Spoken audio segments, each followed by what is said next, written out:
Hello, Olegadi Madam here. Welcome to Economics online class. And my dear students, today's topic is progressive and proportional taxes.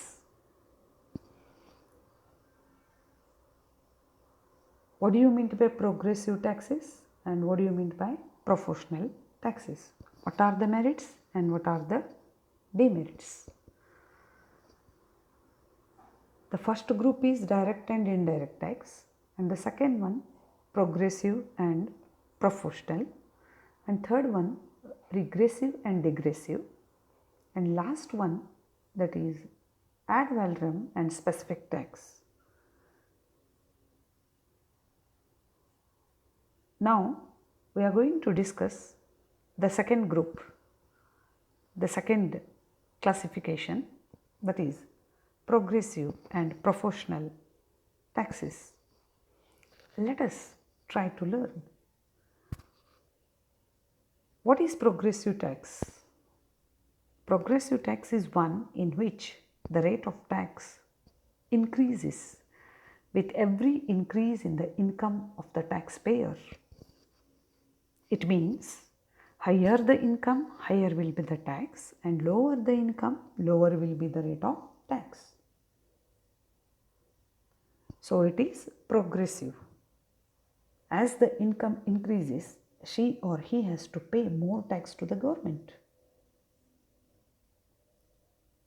So the tax burden is more on the rich people than on the poor people in case of progressive taxes.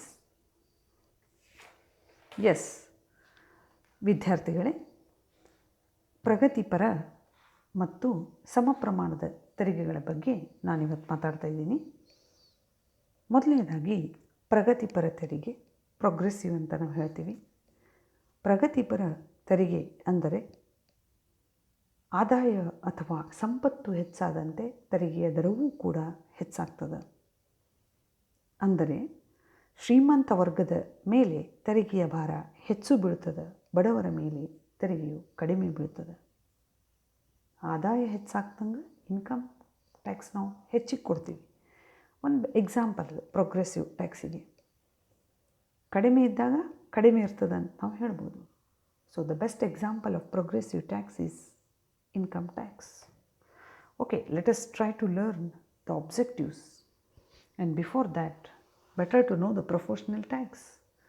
What is proportional tax? It means the tax rate remains the same for each and everyone. It is a type of tax in which the tax rate payment that remains the same. Take for example, tax is collected at a flat rate from all types of, that means all classes of people. His income may be more or less. That is proportional, equal. Take for example, 5% of tax on income of all person. It would be proportional tax. Yes, very interesting. ಸಮ ಪ್ರಮಾಣದ ತೆರಿಗೆ ಅಂತ ನಾವು ಎರಡನೇದಾಗಿ ಹೇಳ್ತೀವಿ. ಸಮಾನವಾಗಿ ತೆರಿಗೆ ಇರ್ತದೆ. ಈಗ 5% ನಾವು ಆದಾಯದ ತೆರಿಗೆಯನ್ನು ಎಲ್ಲರ ಮೇಲೆ ಹಾಕಿದ್ದೀವಿ ಅಂತ ಇಟ್ಕೊಡ್ರಿ. ಸೊ ಹೆಚ್ಚು ಆದಾಯ ಇದ್ದವರು ಅಷ್ಟ ಕೊಡೋದು, ಕಡಿಮೆ ಆದಾಯ ಇದ್ದವರು ಅಷ್ಟ ಕೊಡೋದು. ಅವರ ಆದಾಯದ 5% ಸಮ ಪ್ರಮಾಣದ ತೆರಿಗೆ ಅಂತ ನಾವು ಹೇಳ್ಬೋದು. Now come to the point, what are the merits and what are the demerits? Yes, my dear students, what are the merits of progressive taxation? Yes, the first one, principle of ability to pay. On the basis of ability, the tax burden is there. Higher the income, higher will be the tax. Lower the income, lower will be the tax. A rich can contribute more and poor can contribute less, no doubt. So, principle of ability to pay is followed in case of progressive taxation system. And second one, social justice is there. So, it means what? High income level group pay higher tax than the person with lower income. Social justification is there. And the least aggregate sacrifice. Yes, it secures the least aggregate sacrifice for the community as a whole. It means when the taxes are imposed on different levels of income at a graduated rates, nobody feels that his sacrifice is more than that of other. According to his ability, he is paying. So, very good character. And unearned income, the next point. So, Professor Hobson states that high income contains a large part of unearned income, rent, interest, dividend, monopoly profit. Therefore, they pay more tax to the government. And this point to help us to reduce the inequalities of income and wealth. High income group, rich class people, millionaires, billionaires, they pay more tax to the government, and which in turn used by the government to attain the goal of economic welfare. Automatically, the tax amount is used for the upliftment of the standard of living of the poor class people. So this is the first very interesting point. Yes, my dear students. ಕೆಲವೊಂದು ಈ ಪ್ರಗತಿಪರ ತೆರಿಗೆಯ ಅನುಕೂಲತೆಗಳನ್ನು ನಾವು ನೋಡಿದಾಗ ಮೊದಲನೇದಾಗಿ ನ್ಯಾಯಸಮ್ಮತ ಆಗಿವೆ ಅಂತ ನಾವು ಹೇಳ್ಬೋದು. ಹೆಚ್ಚು ಸಾಮರ್ಥ್ಯವುಳ್ಳವನು ಹೆಚ್ಚು ತೆರಿಗೆಯನ್ನು ಕೊಡ್ತಾನೆ, ಕಡಿಮೆ ಸಾಮರ್ಥ್ಯವುಳ್ಳವನು ಕಡಿಮೆ ತೆರಿಗೆಯನ್ನು ಕೊಡ್ತಾನೆ. ಆದ್ದರಿಂದ ಸಮಾಜದಲ್ಲಿ ಅಸಮಾನತೆ ಅನ್ನುವುದು ವಿಷಯ ಬರುವುದಿಲ್ಲ. ಇದು ಮೊದಲನೇದು. ಎರಡನೆಯದಾಗಿ ಸಾಮಾಜಿಕ ನ್ಯಾಯ ಅಂತ ನಾವು ಹೇಳ್ಬೋದು. ಅವರವರ ಶಕ್ತಿಗನುಸಾರವಾಗಿ ತೆರಿಗೆಯನ್ನು ಅವರು ಸರ್ಕಾರದ ಬೊಕ್ಕಸಕ್ಕೆ ನೀಡುತ್ತಾರೆ.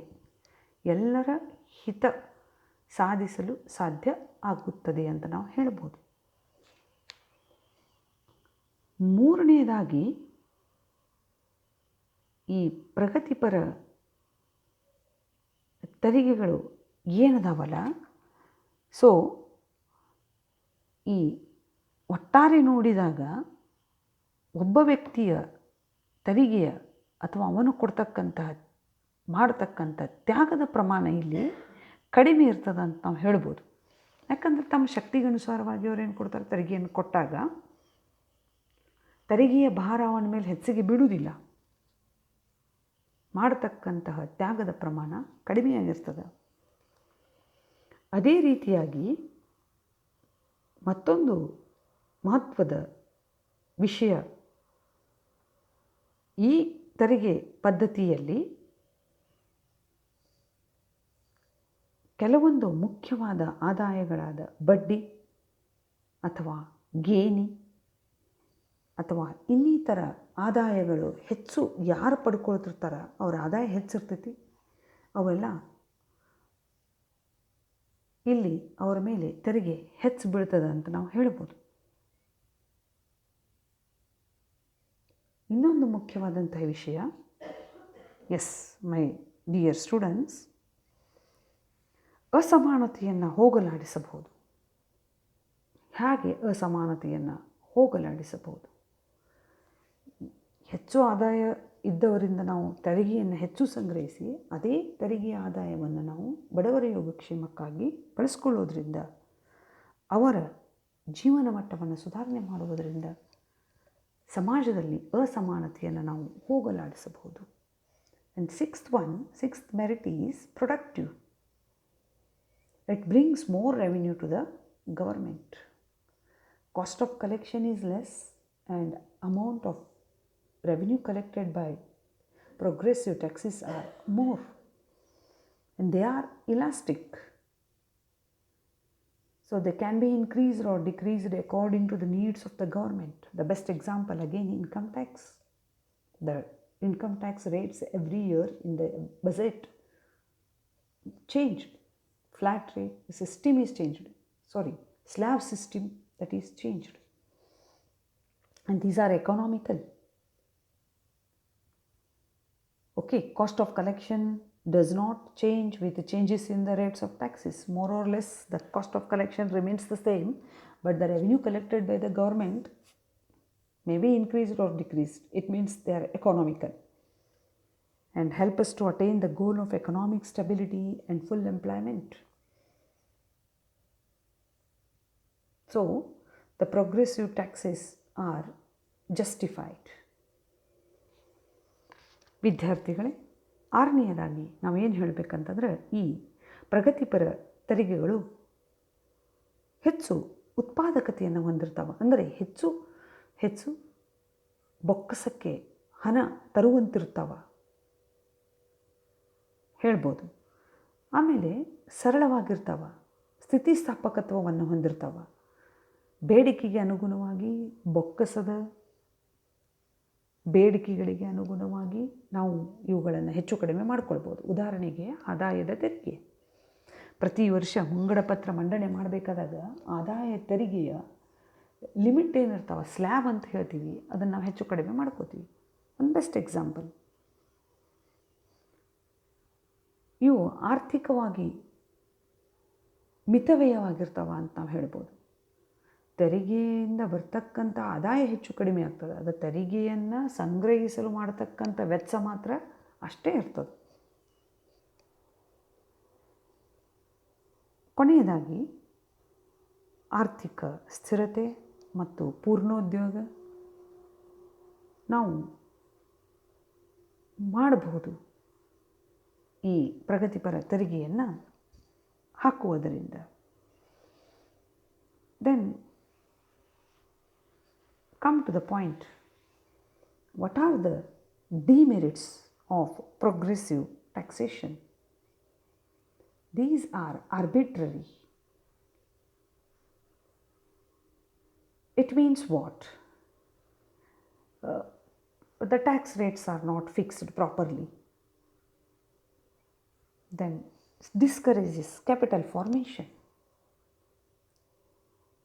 When the burden is much more, the savings of the people comes down. Then investment automatically decreases. And it is not possible to attain the goal of economic development and growth, no doubt. And reduces enterprising spirit. Whatever we earned, then we have to pay in the form of taxes means, so definitely lowers the amount of spirit. Automatically it reduces the enterprising spirit, no doubt, and encourages tax evasion.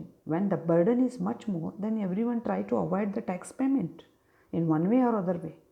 They create false documents and they create false accounts and they follow unfair practices, and they are not ready to pay tax to the government.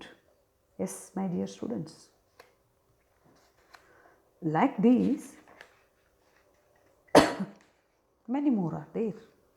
ಈ ಪ್ರಗತಿಪರ ತೆರಿಗೆಯ ಕೆಲವೊಂದು ಅನಾನುಕೂಲತೆಗಳು ಬಹಳಷ್ಟು ಹಾನಿಕಾರಕ ಅಂತ ನಾವು ಹೇಳ್ಬೋದು. ಈ ತೆರಿಗೆಗಳು ನಿಗದಿ ಮಾಡತಕ್ಕಂಥ ಪ್ರಮಾಣ ಅಷ್ಟು ಕಟ್ಟುನಿಟ್ಟಾಗಿ ಇವುಗಳನ್ನು ನಿಗದಿ ಇರುವುದಿಲ್ಲ. ಅಂದರೆ ಹೆಚ್ಚು ಕಡಿಮೆ ಆಗ್ತಿರ್ತಾವ. ಇದು ಒಂದು.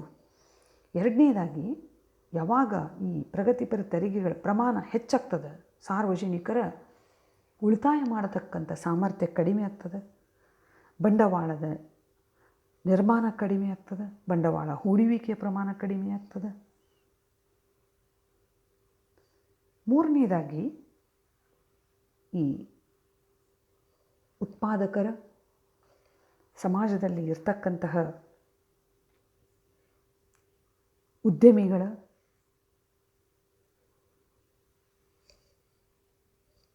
ಏನು ಒಂದು ಅವರು ಉತ್ಪಾದನೆ ಮಾಡ್ತಕ್ಕಂಥ ಒಂದು ಇದು ಇರ್ತದೆ, ಅದನ್ನು ಕಡಿಮೆ ಮಾಡಿಬಿಡ್ತದೆ ಅಂತ ನಾವು ಹೇಳ್ಬೋದು. ಏನು ಇಂಟ್ರೆಸ್ಟ್ ಅಂತ ಹೇಳ್ತೀವಲ್ಲ, ಸ್ಪಿರಿಟ್, ಅದು ಕಡಿಮೆ ಆಗಿಬಿಡ್ತದೆ. ಯಾಕಂದರೆ ಗಳಿಸಿದ ಆದಾಯವನ್ನೆಲ್ಲ ನಾವು ತೆರಿಗೆಯಾಗಿ ಕೊಡಬೇಕಾಗಿ ಬಂದಾಗ ಅಲ್ಲಿ ಇರ್ತಕ್ಕಂಥ ಉದ್ದಿಮೆದಾರರಾಗಲಿ ಅಥವಾ ವ್ಯಾಪಾರಸ್ಥರಾಗಲಿ ವಾಣಿಜ್ಯ ಉದ್ದಿಮೆಗಳಾಗಲಿ ಹೆಚ್ಚು ಒಲವು ತೋರಿಸೋದಿಲ್ಲಪ್ಪ. ಸರ್ಕಾರದ ವ್ಯವಸ್ಥೆಗೆ ಅವು ಸಾಕಷ್ಟು ಮಹತ್ವ ಕೊಡದೇ ಇರಬಹುದು ಅಂತ ನಾವು ಹೇಳ್ತೀವಿ. ಕೊನೆಯದಾಗಿ ನಾವೇನು ಹೇಳ್ಬೋದು, ತೆರಿಗೆಯ ಪ್ರಮಾಣ ಹೆಚ್ಚಾದಾಗ ಎಲ್ಲರೂ ಕೂಡ ತೆರಿಗೆಯನ್ನು ಉಳಿಸುವಂತಹ ನಿಟ್ಟಿನಲ್ಲಿ ಸಾಕಷ್ಟು ಕಷ್ಟಪಡ್ತಾರೆ ಅಂತ ನಾವು ಹೇಳ್ಬೋದು. ಸುಳ್ಳು ಮಿಥ್ಯ ದಾಖಲೆಗಳನ್ನು ಅವರು ಸೃಷ್ಟಿ ಮಾಡಬಹುದು, ಅಥವಾ ಕೊಡ್ತಕ್ಕಂತಹ ಪ್ರಮಾಣವನ್ನು ಕಡಿಮೆ ಮಾಡೋಕ್ಕೆ ಅವರು ಪ್ರಯತ್ನ ಮಾಡ್ಬೋದು ಅಂತ ನಾವು ಹೇಳ್ಬೋದು. Yes my dear students, these are the merits and demerits of progressive taxes. Then come to the point, proportional taxes. Proportional means, I mentioned, flat rate, same 5% tax on all. Then what are the merits and demerits? These are very simple and easy and universally applicable. Very simple, very easy. 5% tax means no complication is there, and the burden of the tax should be made as far as possible to press the individuals in proportion to their respective revenue. 10 lakh, the person who is earning 10 lakh, 10% tax means according to his income the tax goes to the government, and the person who earns 1 lakh, according to his income the tax goes to the government. And the position of the taxpayer remains unchanged. This is the plus point, third point.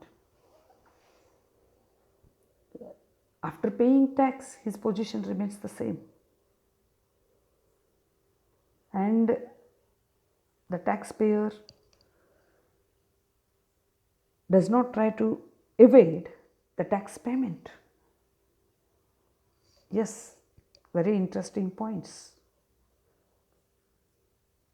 ವಿದ್ಯಾರ್ಥಿಗಳೇ, ಈ ಸಮ ಪ್ರಮಾಣದ ತೆರಿಗೆಗಳ ಅನುಕೂಲತೆಗಳು ಏನು? ಸರಳ ಮತ್ತು ಅನುಕೂಲಕರವಾಗಿರ್ತಾವ ಅಂತ ನಾವು ಹೇಳ್ಬೋದು. ಎರಡನೇದಾಗಿ, ಇಲ್ಲಿ ಯಾವುದೇ ರೀತಿಯಾದಂತಹ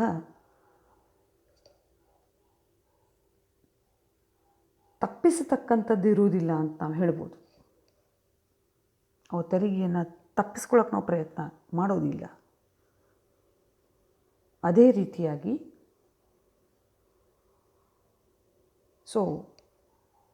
ಸಮ ಪ್ರಮಾಣದ ತೆರಿಗೆ ಪದ್ಧತಿಯಲ್ಲಿ ತೆರಿಗೆಯ ದರಗಳು ನಿರಂಕುಶವಾಗಿರುವುದಿಲ್ಲ.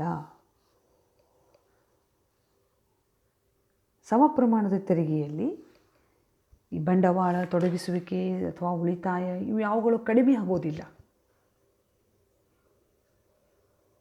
ಸಾಮಾಜಿಕ ನ್ಯಾಯ ಅನ್ನೋದಿರ್ತದೆ ಅಂತ ಹೇಳ್ತಾರೆ.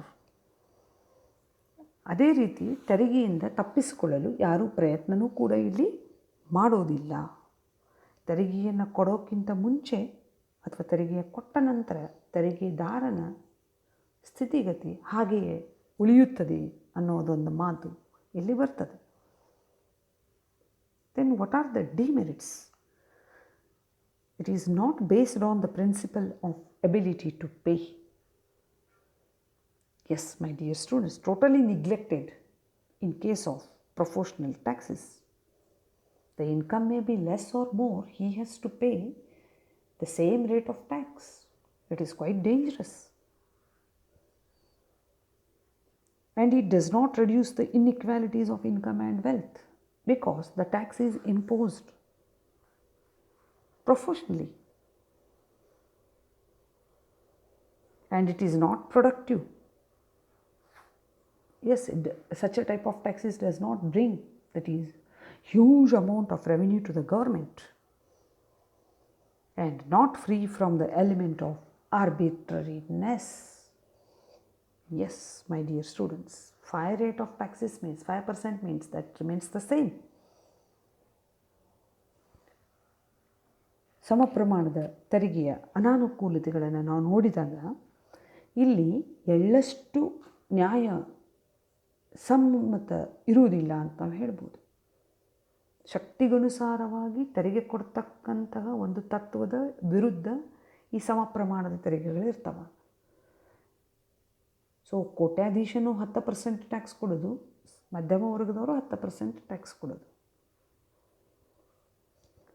ಸೊ ಬೊಕ್ಕಸಕ್ಕೆ ಅಷ್ಟು ಇವು ಹಣವನ್ನು ತರೋದಿಲ್ಲ ಅಂತ ಹೇಳ್ತಾರೆ ಅವರು.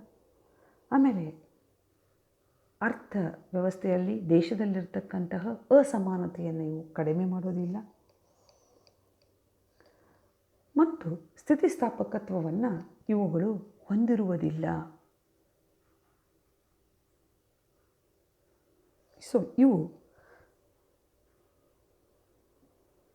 ಪ್ರಗತಿಪರ ಮತ್ತು ಸಮ ಪ್ರಮಾಣದ ತೆರಿಗೆಗಳ ಅನುಕೂಲತೆ ಮತ್ತು ಅನಾನುಕೂಲತೆಗಳು. ಇವುಗಳೊಂದಿಗೆ ಇನ್ನೊಂದು ನಾನು ಸಿಂಪಲ್ 3ನೇ ಗ್ರೂಪಿಗೆ ಹೋಗ್ತೀನಿ, regressive and degressive taxes. I think for 2 marks only this group is asked. Long question is not there. Yes, my dear students, regressive and degressive. What do you mean by regressive tax and degressive? Regressive tax system which falls more heavily on the poor than on the rich. The burden of tax falls more on the poor and less on the rich. That is regressive. Degressive means it is a tax which increases with increase in income, but the rate of tax does not increase in the same proportion as the income increases. Very interesting. Regressive means burden more on poor and less on rich. So such a taxes are condemned everywhere. Regressive taxes are not there. And degressive, yes, it is a tax which increases with increase in income, no doubt. As income increases, tax also increases, but it does not increase in the same proportion as the income increases. You take for example, income increases by 100% and tax increases by 10%. 90% gap is there. So degressive taxes. ಪ್ರತಿಗಾಮಿ ಮತ್ತು ಮಂದಗಾಮಿ. ಈ ಪ್ರತಿಗಾಮಿ ತೆರಿಗೆಯು ಬಡವರ ಮೇಲೆ ಭಾರ ಹೆಚ್ಚು ಮತ್ತು ಶ್ರೀಮಂತರ ಮೇಲೆ ಭಾರ ಕಡಿಮೆ ಹಾಕತಕ್ಕಂಥ ತೆರಿಗೆಗಳಾಗಿರುವುದರಿಂದ ಎಲ್ಲಿಯೂ ಕೂಡ ಇವುಗಳನ್ನು ಒಪ್ಕೊಂಡಿಲ್ಲ ಅಂತ ನಾವು ಹೇಳ್ಬೋದು. ವಿರುದ್ಧವಾಗಿ ಮಂದಗಾಮಿ ತೆರಿಗೆಗಳು ಅಂತ ನಾವು ಹೇಳ್ತೀವಿ. ಈ ಮಂದಗಾಮಿ ತೆರಿಗೆಗಳೆಂದರೆ ಆದಾಯ ಹೆಚ್ಚಾದಂತೆ ತೆರಿಗೆಯ ಪ್ರಮಾಣ ಹೆಚ್ಚಾಗ್ತದೆ ಹೊರತು ತೆರಿಗೆಯ ಭಾರ ಹೆಚ್ಚಾಗೋದಿಲ್ಲ. ಉದಾಹರಣೆಗೆ ಆದಾಯ 100% ಹೆಚ್ಚಾದಾಗ ತೆರಿಗೆಯು ಕೇವಲ 10% ಹೆಚ್ಚಾಗ್ತದೆ. ಅಂದರೆ ಮಂದಗಾಮಿ ಅಂತ ನಾವು ಹೇಳ್ತೀವಿ. ಸೊ ಈ ತೆರಿಗೆ ಪದ್ಧತಿಯನ್ನು ಅರ್ಥಶಾಸ್ತ್ರಜ್ಞರು ಸಮರ್ಥನೆ ಮಾಡಿಕೊಂಡಿಲ್ಲ. These both taxes are not, that is approved by the economists. Yes, my dear students. And 4th group is specific and ad valorem. And specific taxes are those which are based on the specific quantities or attributes of goods. You take for example weight, number of volume, etc. Example, excise duty. So these are called as specific taxes. ad valorem which are imposed entirely on the basis of money value of the goods. Take for example VAT or GST. Yes, specific taxes and ad valorem taxes. ನಿರ್ದಿಷ್ಟ ಮತ್ತು ಬೆಲೆ ಆಧಾರಿತ ತೆರಿಗೆ. ನಿರ್ದಿಷ್ಟ ತೆರಿಗೆ ಅಂದರೆ ಅವುಗಳ ಗುಣಮಟ್ಟ, ತೂಕ, ಗಾತ್ರದ ಮೇಲೆ ವಿಧಿಸಲಾಗ್ತದೆ. ಉದಾಹರಣೆಗೆ ಬಟ್ಟೆಯ ಮೇಲೆ 1 ಮೀಟರಿಗೆ 10 ಪೈಸೆ, ಈ ರೀತಿ. ಇದರ ವಿರುದ್ಧವಾದಂಥದ್ದು ಬೆಲೆ ಆಧಾರಿತ, ಮೌಲ್ಯಾಧಾರಿತ. ಮಾರಾಟದ ಸರಕುಗಳ ಬೆಲೆಯ ಮೇಲೆ, ಮೌಲ್ಯದ ಮೇಲೆ ವಿಧಿಸಲಾಗತಕ್ಕಂತಹ ತೆರಿಗೆಗಳು. ಎಸ್, ಸೊ 2 ಮಾರ್ಕ್ಸಿಗೆ ಪ್ರಶ್ನೆ ಕೇಳ್ಬೋದು ನಿಮಗೆ. ಸ್ಪೆಸಿಫಿಕ್ ಟ್ಯಾಕ್ಸ್ ಅಂದರೆ ಏನು, ಆ್ಯಡ್ ವ್ಯಾಲರಮ್ ಟ್ಯಾಕ್ಸ್ ಅಂದರೆ ಏನು. Yes my dear students, this is about kinds of taxation. Yes, once again I will repeat, 4 kinds are there: direct and indirect, progressive and regressive, progressive and proportional, regressive and degressive, specific and ad valorem taxes. Thank you for patience listening.